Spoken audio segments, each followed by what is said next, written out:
Well, super cool to be sitting here in Riley McGillivray's backyard in Victoria. We're just about to run a Transmoto 8 out down here at Wangaratta. Haven't been here since 2019 thanks to COVID and the weather. But here because, one, Riley's racing, but two, because we really wanted to talk to him. 19-year-old guy, has been killing it since 2019 in the Australian Off-Road Championship. You know, won everything through a junior, won the EJ class last year, jumped straight into the E3 class this year, and after one of the greatest ding-dong battles of all time with Stefan Gronquist, is crowned E3 champion and finished 6th outright. So, hey, first of all, good to be here with you, Riley, and congratulations, mate. A pretty special year. Yeah, 100%. It's been an eventful one. We've done heaps of racing, but it was all it was definitely a relief to piece it all together in the end. But all the racing this year was super close, so it's been good to sort of have the year pan out how it did. It's good racing. It's good to have everyone around, all being your mates and that. So it was a great group to be racing with. It's obviously come down right down to the wire, and I was lucky enough to be on top. Yeah. I was about to say, take us into that final round, right? We're at Dungog last weekend. You come in, I want to say there's 4 points difference, right? Yeah. So you need to do a 1-2 on the weekend, right? Yeah. So you and Gronquist have been pretty much podium or 1-2 guys all year. So to win the class, at this point, that's your focus. You got to go 1-2, and then on the Saturday you go 2. So basically, you got to win the thing on Sunday. So how was the stress levels leading into that last one? It was definitely through the roof. I come into the weekend, obviously, like you said, needed to go 1-2, and Saturday, to be honest, I gave it my all, and I pretty well lost the day right in the first few tests. I come out, I felt like I was riding good, but I was obviously just a bit off the pace, and lost time straight early in the day. Throughout the day, I just obviously was trying to claw my way back, and I was, and it come right down to that last sprint, and I fell 3 seconds shy, I think it was. So, and that was for second, and I wasn't too happy with myself. Obviously, puts a lot of pressure on me the last day. Pretty well, whoever wins the championship. So it was a point going into the Sunday, right? 100%. So it was it was right down to the last day. So coming into that last day, obviously it's an enduro, so it's bit of an endurance thing as well. A lot of tests throughout the day, and we obviously do all the travel time, and it was pretty hot up there for a Vicky down here. Obviously we're used to the cold weather and that, so I was trying to be a little bit strategic, and made sure I come out swinging right at the start. Obviously I was a bit slower at the start on the Saturday, so made sure I come out as fast as I could on Sunday. Put in the first 2 tests, put a decent gap on him, and just tried to maintain all day. Mate, it's not often that a 19-year-old guy comes and does what you do. I think I said off camera a little earlier that, really what you did in terms of the outright position and your speed this year, was pretty much up there with what, Chucky Sanders did, Daniel Sanders did back in 2014 when he was an EJ champ. Yeah. But, mate, you can't use the excuse that, I haven't been on the 500 for a while, because you've been on the 500 forever, all right? Yeah.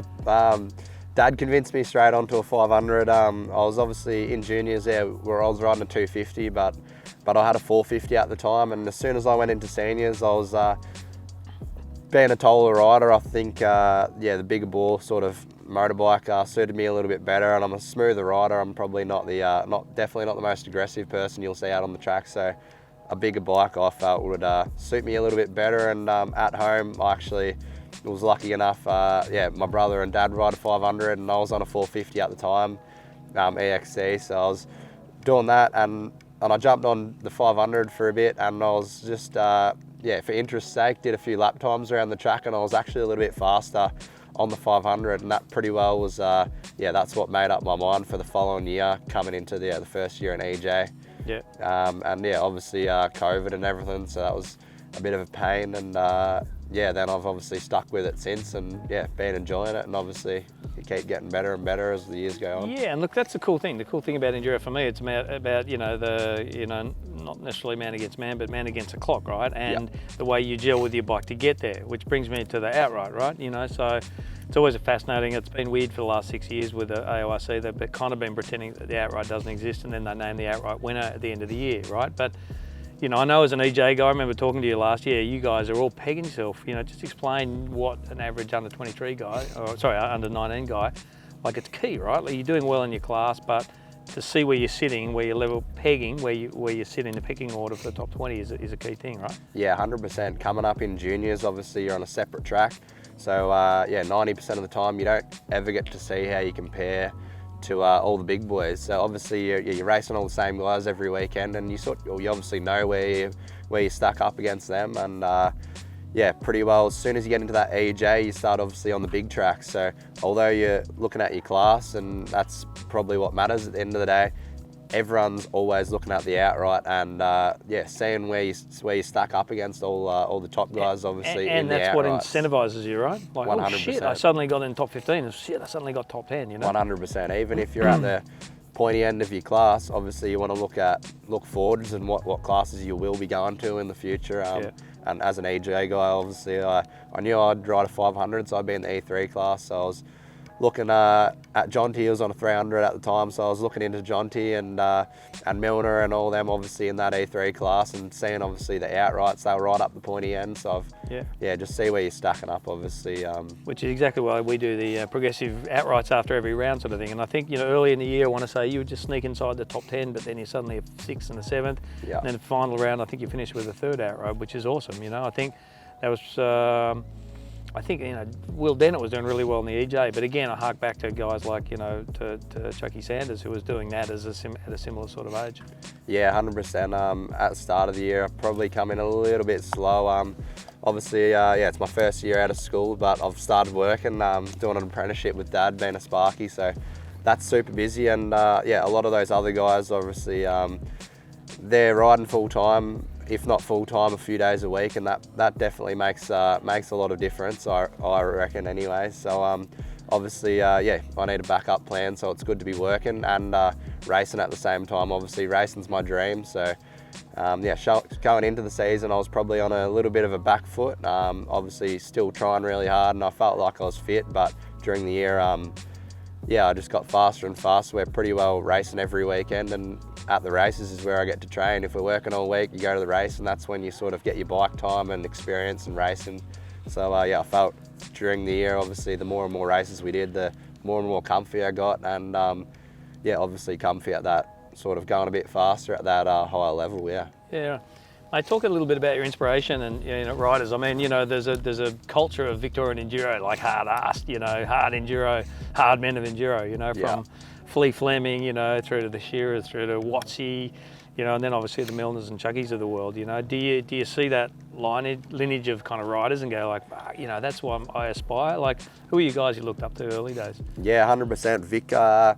The Vic state has pretty well brought up all majority of some of the top guys in the country, and you can see obviously at our state titles this year, the top 5 are all national level riders, and are all scoring pretty high. So yeah, even on our state level weekends, we're all battling out there on the track, and obviously pushing, which obviously it helps us out at nationals as well, that we've got such a strong state series. Yeah, growing up, probably obviously I know about Flea through Dad, and I know Shearer and Watsy and all them, but they were a little bit before my time. Obviously growing up, Milner was in his prime, and yeah, Milner's been coming up to Bright for as long as I can remember. Good friends with Mitch Harper, who's another local guy. Yep. So growing up, obviously was too young to probably go riding with all them boys, but yeah, I obviously watched it and looked up to what they were doing a little bit, and yeah, obviously as I've gotten older and can ride a bike half alright, yeah, I've been out there and done a fair bit of riding with Milner over the years, and yeah, he comes up every year and we do a bit of training and riding, and yeah, obviously it's unreal to watch other Vic and Aussie guys travelling around the world, following their dreams, and obviously that's what I aspire to do in the future. Mate, I've ridden at your place, or when I say your place, your old man's place. You're lucky enough to live there. You've got tracks in the backyard, and there's some pretty insane riding, pretty technical riding around there, right? I think, you know, Mitch Harper, I know that, you know, Steph Merriman back in the day, you know, they were all in the area, they were creating tracks. So you can't really use that as an excuse that you haven't got any training tracks, right? Yeah, 100%. Growing up, we've had lots and lots of tracks. They run a 4-day up in Bright, well, a long time ago. I couldn't tell you the year, but there's tracks in the bush everywhere. And yeah, obviously I've been lucky enough to grow up in the area I do. We've got, over the years, our property's been pretty cool. We've obviously got land. We've had a little motocross track in the back and grass everywhere. So over the years, we've built up a motocross track and a couple of enduro loops and grass tracks and all that sort of thing. And when you go out in the bush, it's pretty well, majority of it's more sort of hard enduro riding, but yeah, it's been good to obviously get your technique and skill up in that more technical stuff. So when you get down on the faster stuff, then you can obviously focus on that and not worry when you come up to a log or a rock or a hill or something like that. You can just go, oh, no worries. How's your old man? Like Ian McGillivray, the Magoo as we all know him. Again, still riding here this weekend and just passionate about his riding. You know, has he obviously been a bit of an inspiration for you as well, or has he just been the checkbook, mate? Nah, 100%. You got to give all credit to him. He's the one that got us into it in the first place. Yeah. If he chose to give us some footy boots, which we did play footy, but if you pushed footy more, then I guess we'd be playing footy and not racing dirt bikes. It's sort of up to your parents and which direction they steer. Growing up, obviously, as a kid, you just do whatever's fun and hang out with your mates. So yeah, obviously we did a lot of riding. Our friendship group, all their kids all did a lot of riding. So growing up, we yeah, rode around on all our farms, around on the grass tracks and whatever. And yeah, obviously, yeah, Dad used to race a lot, and yeah. Well, mate, it's been amazing watching your progression, right? Like as a you know, J3, J4 guy, and then an EJ guy. Okay, cool. But then, like, I think just this last 12, you know, 24 months, it's like it's come a long way. What would you say if there's one area? You said you're not an aggressive guy in terms of the way you ride. What would you say? Where have you made the big gains on the stopwatch? I reckon it is in that sort of in with my like intensity a little bit. I've always been not too bad with my technique and obviously in the technical kind of stuff. But yeah, I focused on a lot of technique, like sort of when we started racing nationals, and it was just the speed that was lacking pretty well. So I've actually bought a motocross bike this year, and yeah, I've been doing a fair bit of motocross on the side, just for the yeah, the speed and intensity kind of stuff. We've got a good group of mates I hang out with on the weekends and that, and they're all majority motocross riders. So obviously I'll go do all their motocross races, and then on a weekend off I'll get them to come do some off-road stuff, and I reckon that's been where it's changed a little bit for me. Yeah, obviously all the tracks don't necessarily change. They've been the same but different. So having that little more intensity, fitness is not too bad, and yeah, that little bit more intensity is what sort of helped me, I guess, in our majority sprint sort of series. Yeah, mate. What you've done the last few years, you know, what sort of platform does that give you? So you're on a sort of support ride, I guess, this year through KTM. You know, I know you've had Shepparton Motorcycles, some other like Jonesy at TuneTech doing your suspension, and a few other people in your corner. And obviously a lot of good mates, and your brother, Paddy, who's I think 24, bit older, supporting you, and he's done well as a racer himself. But you know, what's next year look like? Have you got a deal on the table yet? Is it you know, because this year I think Andy Wilkes was officially the factory ride, but he was injured for a lot of the year, road injured somehow. You're the support guy, but are you hoping that this will be like KTM will open the checkbook and go, watch out, mate, you know, you're on for next year? Yeah, well, obviously always strive to just keep moving forwards. This year was great, obviously with more support than I've ever had, but yeah, obviously I always want to keep moving forward, and the plans always just get bigger and better, and yeah, more and more racing. So obviously next year we'll be doing all the same stuff really, but yeah, I've sort of been in the pipes a little bit. I've been planning a trip over to the States at the start of next year. It'll be a good bit of off-season training, obviously. GNCCs. Yeah, as well as getting your name out. That's obviously a big thing if you're trying to get over there and continue a career in it. Yeah, you've got to get your name out there. Obviously, there's a lot of other Aussie boys over there, the Reardons and Lyndon and Josh Strang and all them. They're doing unreal over there at the minute. So hopefully I can go over there and do a few rounds, put my foot in the door, and obviously come back and do all our series. But yeah, hopefully if I do well, it can eventuate in the future. And is that, you know, it's not World Championship, it's more GNCC, something that you kind of got your eye on? Yeah, I've got my eye on both. I've grown up, obviously, yeah, we do more of the technical kind of riding around here, which I love, and all the the Enduro GPs all look pretty cool, but we've sort of got a lot more connections in America, I guess, and yeah, a little bit of ease. Obviously, there's language barriers, and it'd be a little bit harder to organise going over to Europe, but 100% I'd like to go over there at some stage, and yeah, dabble my feet in that a little bit as well. Mate, I can't believe we've come this far in the interview and you haven't mentioned your crowning glory of your career, which is winning the Transmoto 10-hour tumid in 2022 with your brother. Yeah.